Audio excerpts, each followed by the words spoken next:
Hello everyone. Judiciary के जो exam conduct कराए जाते हैं अलग अलग स्टेट के, तो उनके जो पेपर हैं उनको हम डिस्कस कर रहे हैं। तो इस सीरीज में हमने महाराष्ट्र जुडिशियल सर्विस एग्जामिनेशन का पेपर डिस्कस कर लिया है। आज हम गुजरात जुडिशियल सर्विस एग्जामिनेशन का पेपर यहाँ पे सोल्व करेंगे। हमारा मेन पर्पज़ है कि जुडिशरी से रिलेटेड जो क्वेश्चंस हैं उनको हम डिस्कस करें। अब यहाँ पे आप देखोगे तो जैसे गुजरात जुडिशियल एग्जामिनेशन है तो यहाँ पे कंप्यूटर भी एक सब्जेक्ट है। तो हम यहाँ पे जुडिशरी के जो क्वेश्चंस हैं हमारे एक्ट्स वगैरह के उन पे हम फोकस करेंगे। तो मैं यहाँ पे टिक लगा देती हूँ, आप देख लेना उस हिसाब से। और मेनली हम जो यहाँ पे डिस्कस करने वाले हैं वो हमारा होंगे CPC, CrPC, limitation act and हमारा इंडियन एविडेंस एक्ट। इसके अलावा हम बात करेंगे इंडियन कॉन्ट्रैक्ट एक्ट की, एनआईपीसी की, एंड स्पेशल रिलीफ एक्ट की। तो ये कंप्यूटर के क्वेश्चन थे। अब हम स्टार्ट करते हैं। हमारा क्वेश्चन नंबर 8 है, वो बात करता है protection of women from domestic violence act 2005 के सेक्शन 29 के बारे में। तो गिवन है कि under section 29 of the protection of the women from domestic violence act 2005 there shall lie an appeal to the court of session within कितने दिन के अंदर from the date on which the order made by the magistrate is served on the aggrieved person or the respondent as the case may be whichever is later।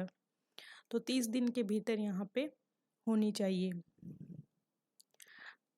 So there shall lie an appeal to the court of session within 30 days from the date on which the order made by the magistrate is served on the aggrieved person or the respondent as the case may be whichever is later।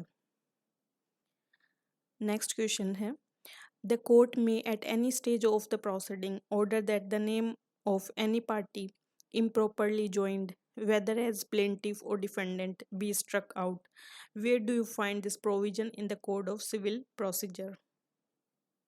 तो यहाँ पे CPC में जो 51 order दिए गए हैं तो पूछा गया कि कौन से ऑर्डर के कौन से रूल में ये बात दी गई है कि अगर इम्प्रॉपरली ज्वाइन किया है प्लेंटिफ ने या डिफेंडेंट ने तो स्ट्रक आउट किया जा सकता है।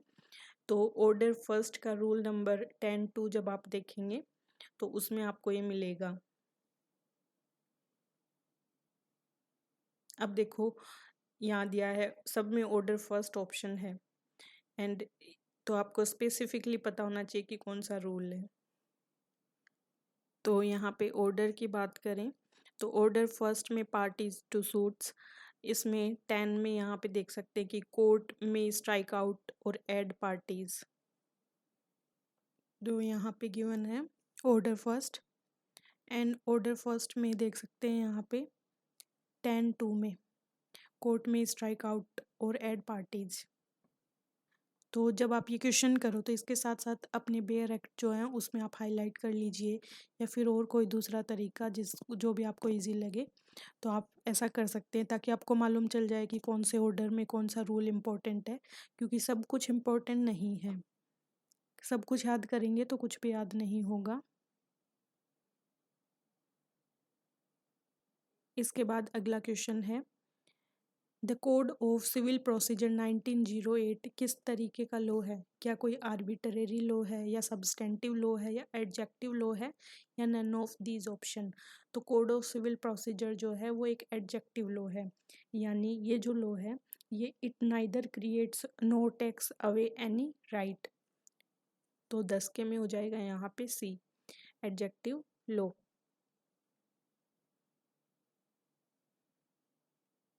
अगला है, the court may at any stage of the proceeding order to be struck out or amend any matter in any pleading which may be vexatious, which may tend to delay the fair trial the suit, which is otherwise on abuse of the process of the court, all of these option। तो यहाँ पे आप देख सकते हैं कि सारे जो ऑप्शन हैं वो सही लग रहे हैं कि भाई ऐसी सिचुएशन होगी तो कोर्ट है वो यहाँ पे स्ट्रक आउट कर सकती है। The court may at any stage of the proceeding order to be struck out or amend any matter in any pleading. तो नॉर्मल कॉमन सेंस में पढ़ें तो भी तीनों हमें यहाँ सही लग रहे हैं।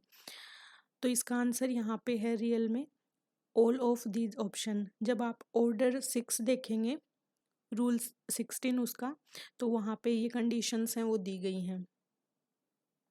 तो ये है ऑर्डर 6, प्लीडिंग से ये यहाँ पे डील करता है। और इसमें देखेंगे रूल नंबर 16।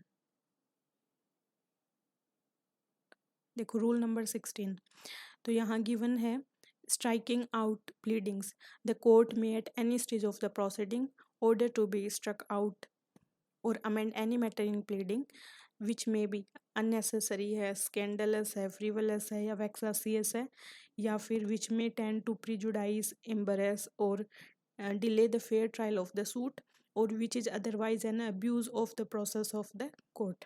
तो ये कंडीशन दी है, तो याद रखना है ऑर्डर 6 एंड रूल नंबर 16।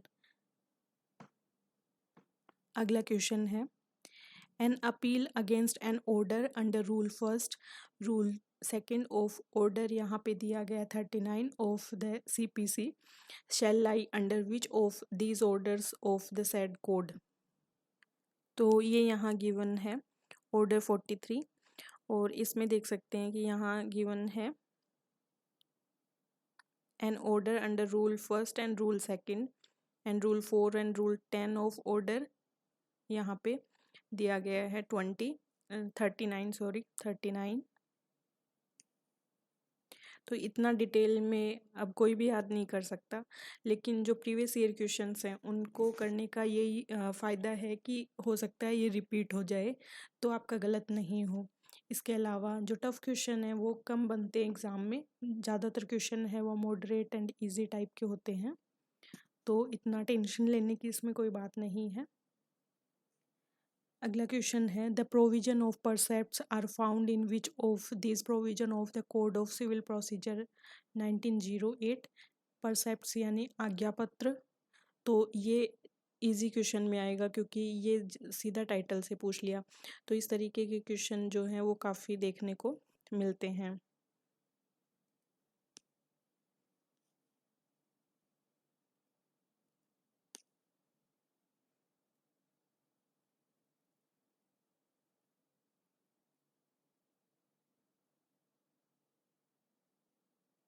अब ये क्वेश्चन पूछा है यहाँ पे, इसका आंसर जो है वो है परसेप्ट्स। देख सकते हो 46 नंबर पे दिया गया है CPC में। The provision regarding discovery and inspection are found in which of these orders of the CPC code 1908। तो ये देखेंगे तो ऑर्डर दे रखे हैं 51, उनके टाइटल दे रखे हैं। तो ऑर्डर जो 11 नंबर है उसका टाइटल है डिस्कवरी एंड इंस्पेक्शन। तो यहाँ देख सकते हैं order number 11 discovery and inspection, यही पूछा गया है क्वेश्चन में। इसके बाद बात करते हैं नेक्स्ट क्वेश्चन की। नेक्स्ट क्वेश्चन में दिया है कि where any claim is preferred to or any objection is made to the attachment of any property attached in execution of a decree on the ground that such property is not liable to such attachment, the court shall proceed to adjudicate upon the claim or objection in accordance with the provision contained in. तो यहाँ पे answer जो है वो होगा order 21 का rule number 58 में। Order 21 rule number 58 देख सकते हैं आप ये CPC में। नेक्स्ट है when the plaintiff appears and the defendant does not appear when the suit is called on hearing, then it is proved that the summons was duly served, the court may make an order that the suit shall be heard ex parte। Order number 9 के rule number 6 में ये लिखा गया है। Next है For the purpose of the Code of Civil Procedure 1908, every court of small cause is subordinate to High Court and District Court। Section number 3 जो है CPC का सबऑर्डिनेशन ऑफ कोर्ट्स, वहाँ पे मिल जाएगा आपको। इसके अलावा नेक्स्ट क्वेश्चन है इन सूट्स बाई और against a corporation any pleading may be signed and verified on behalf of the corporation by who is able to dispose to the fact of the case. तो 18 का जो question है उसका answer होगा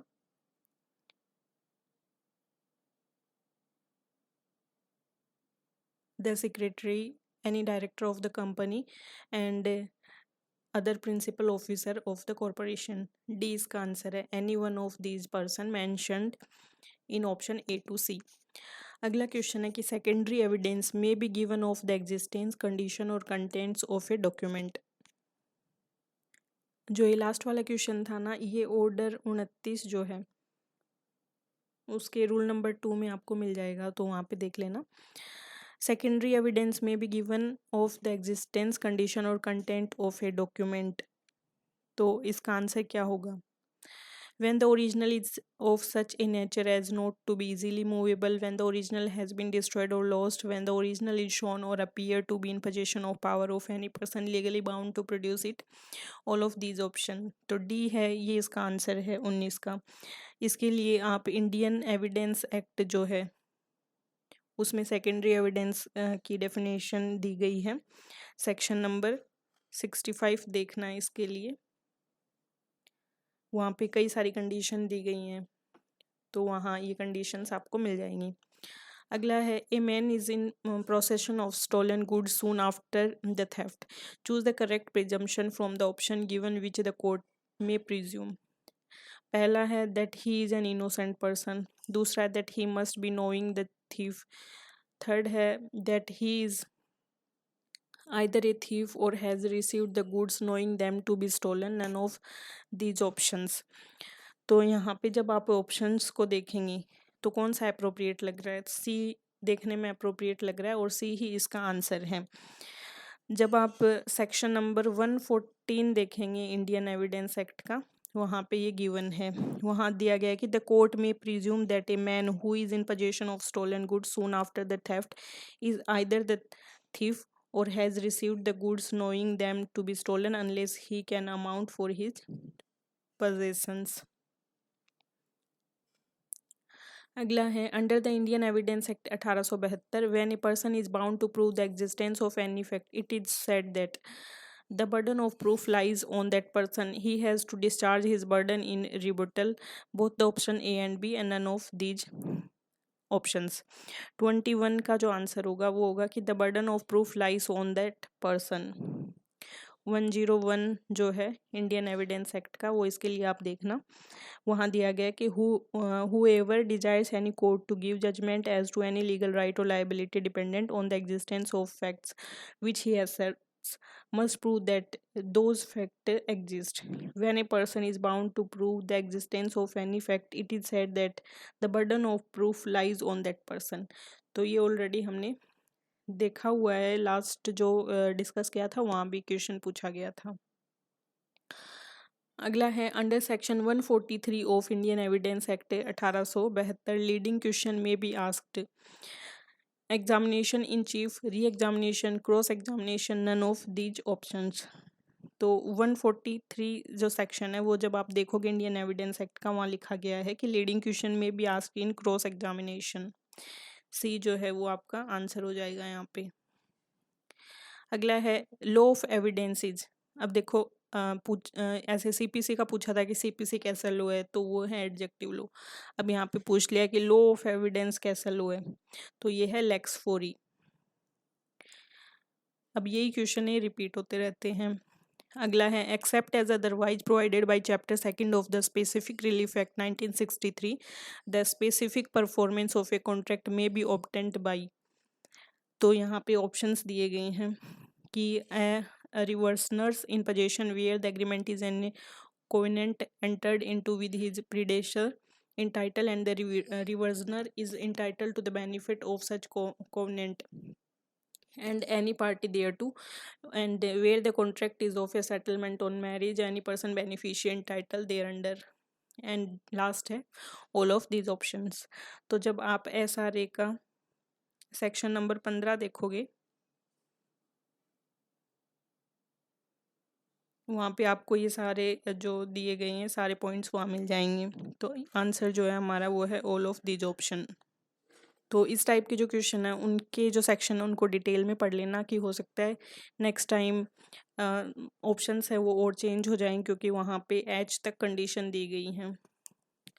अगला है 25, No suit under Section 6(2) of the Specific Relief Act 1963 shall be brought after the expiry of कितने month from the date of disposition, तो 6 मंथ। अब ये क्वेश्चन भी रिपीट हो गया, ये लास्ट पेपर में भी था, तो अभी तो हम दूसरा ही पेपर कर रहे हैं, उसमें देख रहे हैं कि क्वेश्चन रिपीट होने लग गए हैं। अगला है dispute arising out of which of this agreement given would mean commercial dispute, तो इसके लिए हमें देखना पड़ेगा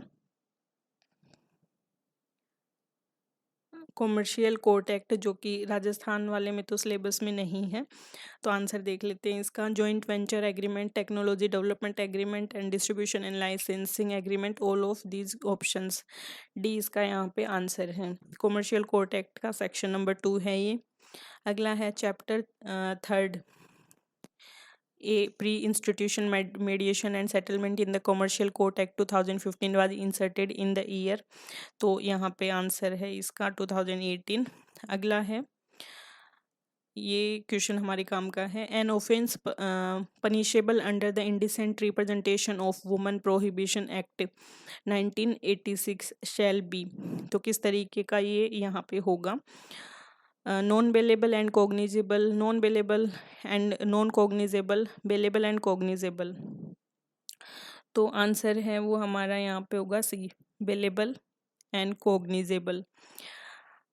जो indecent representation of women prohibition act है उसका जो सेक्शन नंबर 8 है उसमें दिया है कि note with standing anything content in the CRPC 1973 an offence punishable under this act shall be bailable and an offence punishable under this act shall be cognisable, तो याद रखना है ये। इस तरीके के क्वेश्चन बहुत रिपीट होते हैं। अगला क्वेश्चन है कि the punishment for causing death by negligence under section 304A of the IPC, options given है कि imprisonment of either description for a term with may extend to 5 year और फाइन और विद बोथ। अगला है imprisonment of either description for a term which may extend to 2 year और fine और both. Imprisonment of either description for a term which may extend to 3 year, fine और both. imprisonment of either description for a term which may extend to 7 year or fine और with both, तो यहाँ पे दिया गया है section 304 जो है IPC का, वो देखना 304A, उसमें लापरवाही के कारण डेथ का वहाँ दिया गया है, तो आंसर जो है वो यहाँ हमारा होगा B, imprisonment of either description for a term which may extend to 2 years और विद फाइन और विद बोथ। अगला Indian penal code was drafted bye, किसने ड्राफ्ट किया था इंडियन पिनल कोड को, तो आंसर है यहाँ पे थॉमस बेबिंगटन मैकाले। अगला है whoever wage war against the government of India और attempts to wage such war और abet the waging of such war shall be punished with, तो उसको कैसे पनिश किया जाएगा। देखो उसको पनिश किया जाएगा डेथ से या इम्प्रिजनमेंट फॉर लाइफ से, and shall also be liable to fine, और ये गिवन है IPC के 121 सेक्शन में। अगला क्वेश्चन है is designated as grievous hurt under the Indian penal code 1860, any hurt which endangers life, any hurt which causes the sufferer to be during the space of 20 days in severe bodily pain, permanent disfiguration of the head or face, all of these options, तो ये जो article 320 जो है IPC का उसको आप देखोगे तो वहाँ पे बताया गया है कि क्या क्या इसके अंतर्गत आता है, तो ये तीनों चीज़ें उसमें शामिल हैं, उसको डिटेल से पढ़ना, उसमें और भी दिया गया है, तो यहाँ पे आंसर होगा D, all of these options. अगला क्वेश्चन है is an offence against the public tranquility, bribery, affray, fabricating false evidence, obstruction to lawful apprehension, तो पब्लिक ट्रंक्विलिटी, तो पब्लिक शांति के खिलाफ ऑफेंस है यहाँ पे, वो है अफरे। अफरे क्या होता है कि सेक्शन 159 जब आप देखोगे IPC का तो वहाँ पे बताया गया है कि when 2 or more person by fighting in a public place disturb the public peace they are said to commit an affray। 34 है कि in which of these case were that transgender people को थर्ड जेंडर के रूप में recognise किया गया, तो important judgement है 34 का। इसका आंसर है यहाँ पे national legal service authority versus union of India, supreme court in national legal Services Authority versus Union of India held that the fundamental right granted under the Part 3 of the Constitution of India is equally applicable to the transgender people as the third gender. अगला question है, any person may obtain an extract from the register of birth and deaths relating to any birth or death under the Registration of Birth and Deaths Act 1969. Answer 35 का यहाँ पे होगा section 17। तो कुछ state exams के लिए important है, तो सब अपने हिसाब से देख लें कि कौन से एग्ज़ाम का ये पार्ट है। इसके अलावा अगर बात करते हैं हम, तो है promises which form the consideration or part of the consideration for each other are called, उनको क्या कहेंगे यहाँ पे, तो उनको कहेंगे reciprocal promises. Indian contract act को खोलना, उसमें सेक्शन 2A में ये मिल जाएगा, 2A में नहीं 2I में,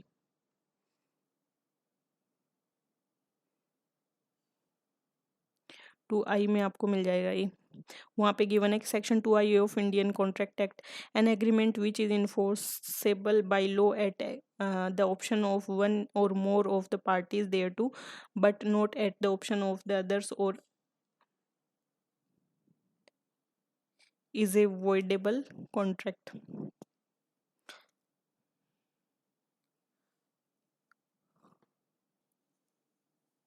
यहाँ पे आंसर रेसिप्रोकल होगा।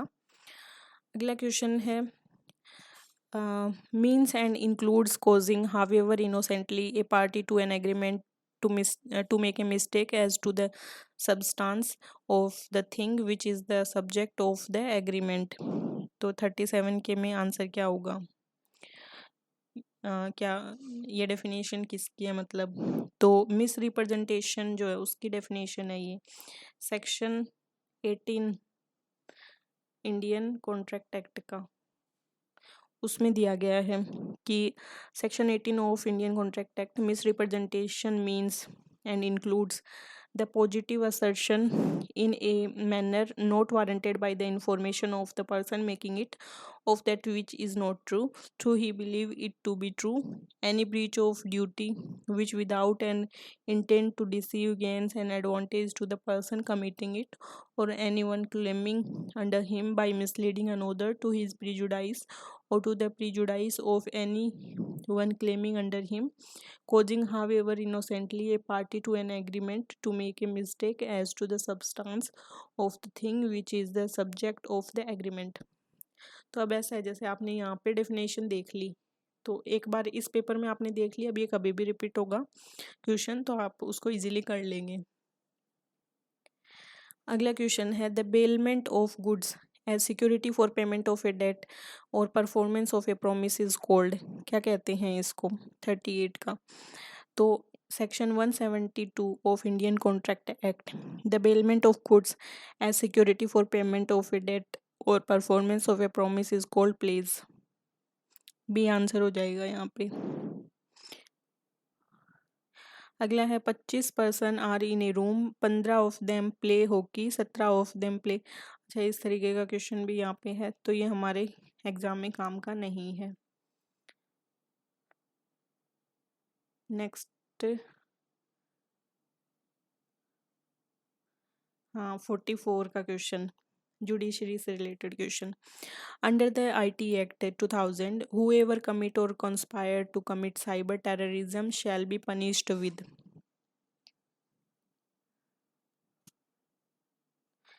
imprisonment which may extend to 10 year, life and 7 year and 5 year, life होगा यहाँ पे।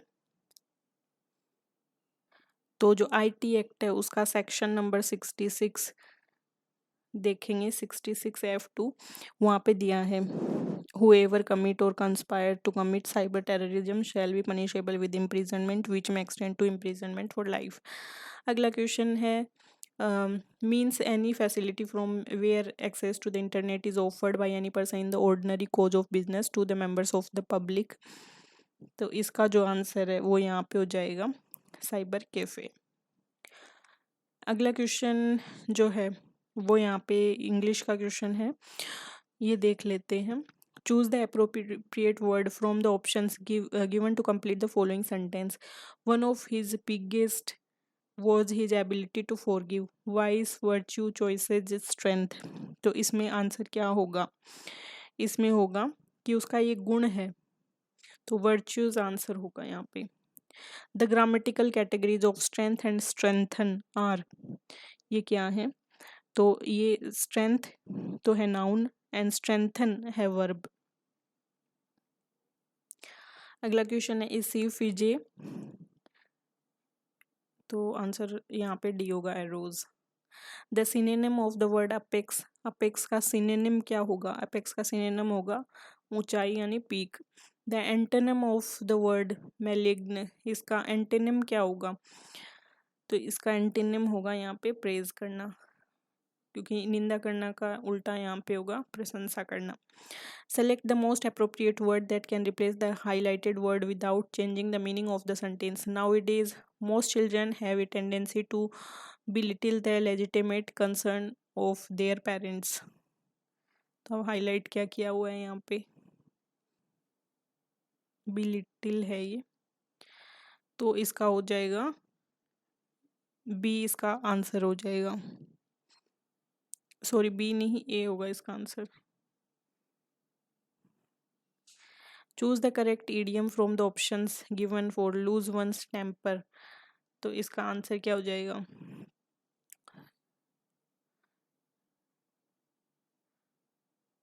डी इसका आंसर हो जाएगा। अगला है choose the correct word for expression given A room for the display of works of art, तो वर्क्स फॉर आर्ट इसका हो जाएगा गैलरी। नेक्स्ट है which of the options gives best completes the given sentence.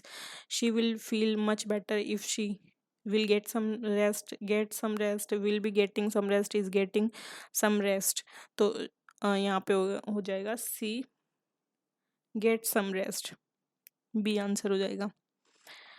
अगला question है any person aggrieved by an order made by the committee or the board under the juvenile justice act 2015 may within 30 days from the date of such order prefer an appeal to the Waqf board, children's court, metropolitan magistrate, high court. तो common sense का question है, juvenile justice की बात कर रहे हैं, children's court. तो जे act जो है हमारा, उसका सेक्शन आप उठा के देखना 101,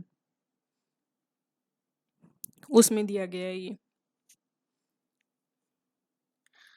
अगला है under the J act heinous offences जो है include the offences for which the minimum punishment under the Indian penal code or any other law for the time being in force is, तो heinous crimes के लिए कितना है? Imprisonment for 7 year और मोर। तो ये जो डेफिनेशन वाला पार्ट है जे एक्ट में 233 इसमें गिवन है। The provision regarding bail to a person who is apparently a child alleged to be in conflict with law is found in which of these section of the Juvenile Justice Act 2015? तो section number 12 जब आप देखोगे, section number 12 में दिया गया है कि J act deals with bail to a person who is apparently a child alleged to be in conflict with law, तो सेक्शन 12 डील करता है इससे। अगला है कि which of these act define the expression penetrative sexual assault, तो 58 का जो है उसका आंसर हो जाएगा। देखो पेंट्रेटिव सेक्सुअल असोल्ट की बात करता है, सेक्सुअल ऑफेंस एक्ट जो है वही आंसर होएगा इसका, क्योंकि कॉमन सेंस से भी आप देख सकते हैं चारों में यही आंसर है। और इसका सेक्शन नंबर 3 जब देखेंगे the protection of children from sexual offence का सेक्शन नंबर 3, वहाँ पे पूरा जो पेंट्रेटिव सेक्सुअल असोल्ट है उसमें क्या क्या आता है वो सब दिया गया है। Under Section 35 of the Protection of Children from Sexual Act 2012, the special court shall complete the trial as far as possible within a period from the date of taking cognizance of the offence, तो 59 का होगा 1 year, 1 year के भीतर।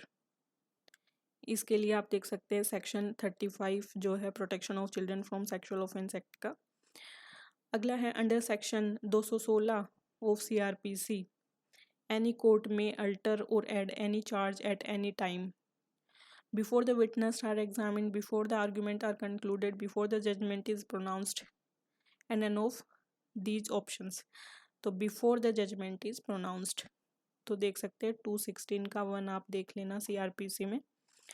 अगला है proceeding under section 125 of the CRPC may be taken against any person in any district where he or his wife reside, where he last resided with his wife, where he is all of these options।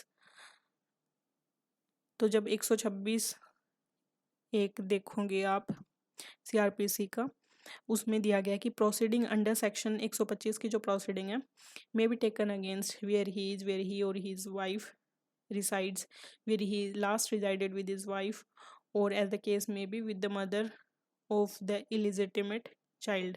तो all of these option answer हो जाएगा।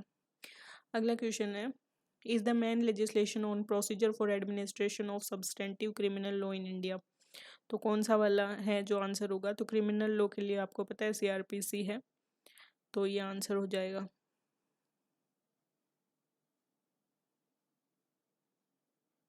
Next है in which of these cases did the honourable supreme court held that section 198(2) CRPC which contain procedure for prosecution under chapter 20 of the IPC shall be unconstitutional to the extent that it is applicable to the offense of adultery under section 497 IPC।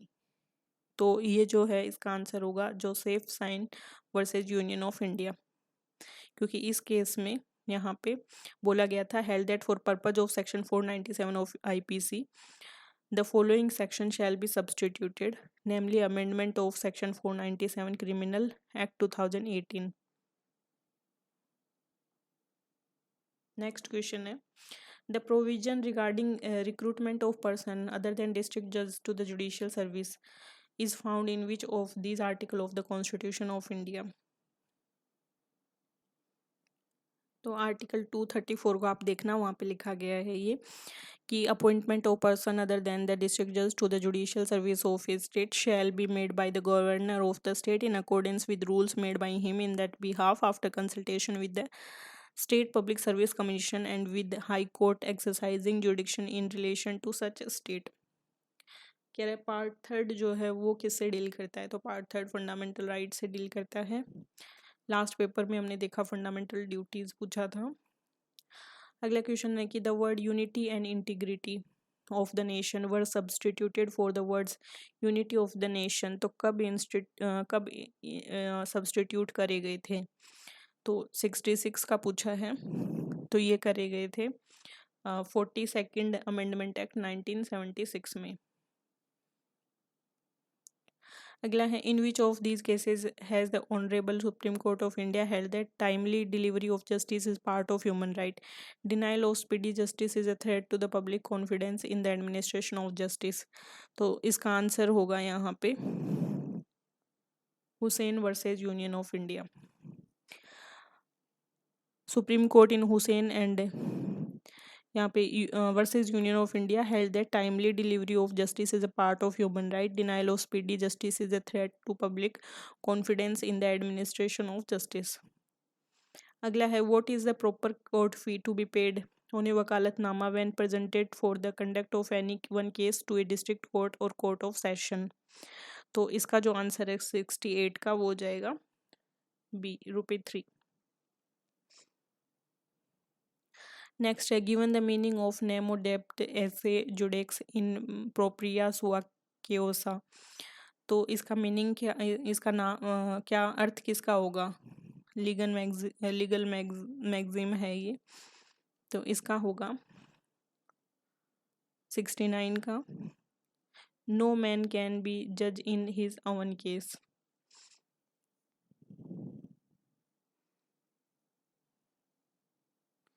अगला है OD अल्टरम पार्टेम means, इसका मतलब क्या होगा, तो इसका जो मतलब है वो होगा listen to the other side.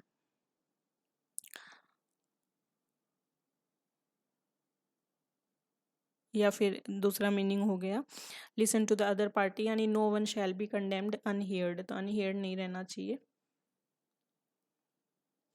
Minor under the immoral traffic act 1956 means a person who has completed the age of 16 year, लेकिन 18 की पूरी नहीं की हो, 16 की पूरी कर ली हो।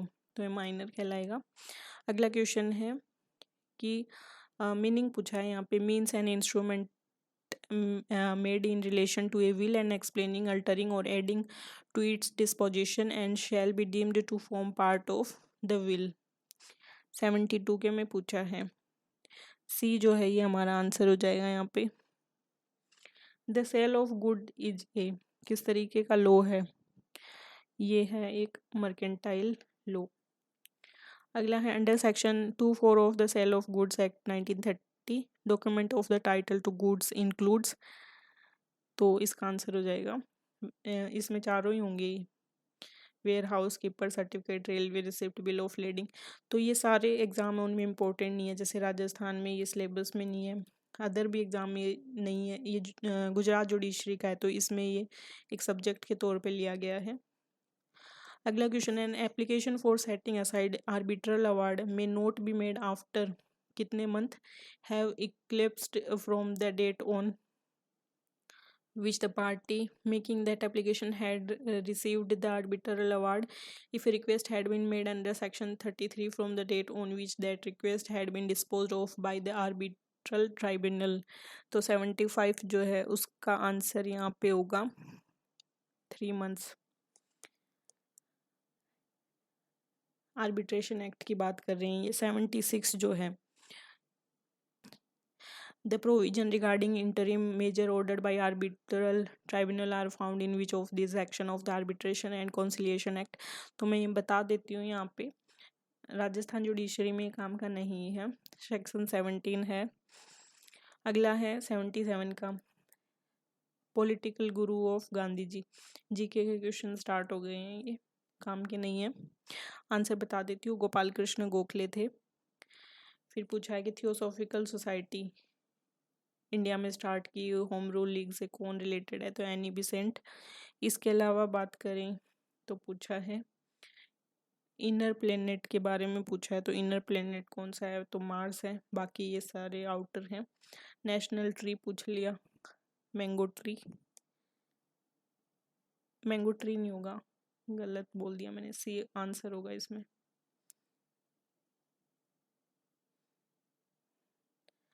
The largest country of world,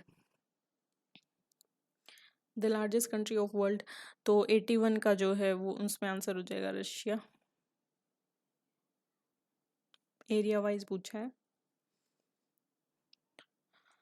82 का क्लासिकल डांस पूछा है तमिलनाडु का, भरतनाट्यम। तो ये हमारे काम का नहीं है, जीके के क्वेश्चंस हैं, ये छोड़ देती हूँ इनको अब। 88 का देखते हैं। The period of limitation for filing A suit to cancel और सेट असाइड एन इंस्ट्रूमेंट और डिक्री और for the recession of a contract is, 88 का आंसर 88 में हो जाएगा 3 ईयर। 59 जो है लिमिटेशन एक्ट का, उसमें दिया गया है ये।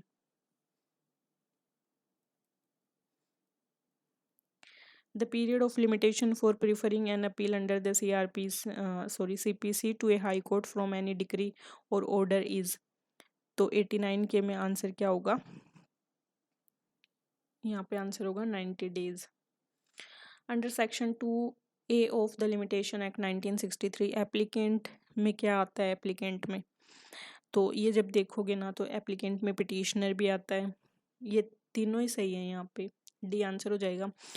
यानी पिटिशनर भी आता है, एनी पर्सन फ्रॉम और through whom an applicant derive his right to apply, any person whose estate is represented by the applicant as executor, administrator or other representative। फिर है next, the period of limitation for preferring an application to record an adjustment और satisfaction of a decree is 30 days, the time from which period begins to run is, तो ये यहाँ पे start होगा when the payment और adjustment is made, ये answer हो जाएगा यहाँ पे। अगला है कि is a transfer of ownership in exchange for a price paid और प्रोमिस्ड और पार्ट पेड और पार्ट प्रोमिस्ड 92 में, तो इसमें आंसर हो जाएगा सी। टीपीए जो है उसका 54 सेक्शन देखेंगे तो सेल को डिफाइन किया है। तो ये सेल की डेफिनेशन है, sale is a transfer of ownership in exchange for a price paid और प्रोमिस्ड और part paid and part promised. इसके अलावा है under section 122 of the TPA if the donee dies before the acceptance of the gift such a gift is, तो ऐसे gift को क्या माना जाएगा, वॉइड माना जाएगा। 122 नंबर का जो सेक्शन है टीपीए का वो डील करता है गिफ्ट के बारे में। लास्ट वाले वीडियो में हमने गिफ्ट की डेफिनेशन पूछी थी, वहाँ पे देखा था इसको। अगला है the person committing an offence under section 138 of negotiable instrument act 1881 shell be punished with, तो उसको पनिश किया जाएगा तो imprisonment for a term which may extend to 2 years and with fine may extend to twice the amount of the check or with both। तो 138 section देख लेना इसके लिए। अगला है in which of these cases did the honourable supreme Court observed thus the consequence curtailing the criminal process at a pre-trial stage can be grave in and irreparable.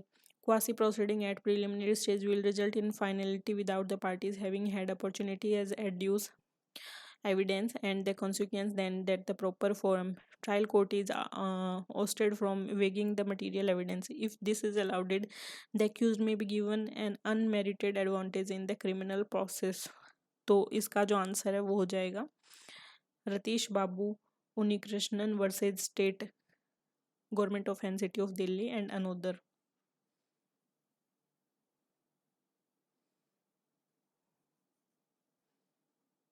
अगला है court shall take cognizance of any offence punishable under NI act के section 138 upon complaint made within the date on which the cause of action arise under clause of the proviso to section 138। Option दिए हैं, 1 month होगा इसका answer. Section 142 देखेंगे तो वहाँ पे मिल जाएगा। अगला क्वेश्चन है कि every offence under the pre conception and pre natal diagnostic technique prohibition to sex selection act 1994 shall be, तो कैसा होगा ये, cognizable, non bailable and non compoundable. अगला जो है वो इंडियन पार्टनरशिप एक्ट का क्वेश्चन है the provision regarding effect of non registration are found in which of this section 98 का है, इसमें होगा section 69। Under the Indian partnership act business include, तीनों इंक्लूड करता है। Under the Gujarat prohibition act, तो इसमें भी तीनों ही हैं, स्प्रिट्स, वाइन, टोडी। तो इसमें आप अपने अपने स्टेट वाइज देख सकते हैं कि कौन सा एक्ट आपके सिलेबस में है। तो मैंने जुडिशरी के सारे क्वेश्चन हैं वो करवा दिए हैं, आप देख सकते हैं। इसमें बहुत सारे हैं जो राजस्थान के जुडिशियल एग्जाम में नहीं है, तो सब स्टेट का अलग अलग है, तो आप अपने अकॉर्डिंग देख सकते हैं। So keep watching and keep sharing. Thank you so much, have a nice day.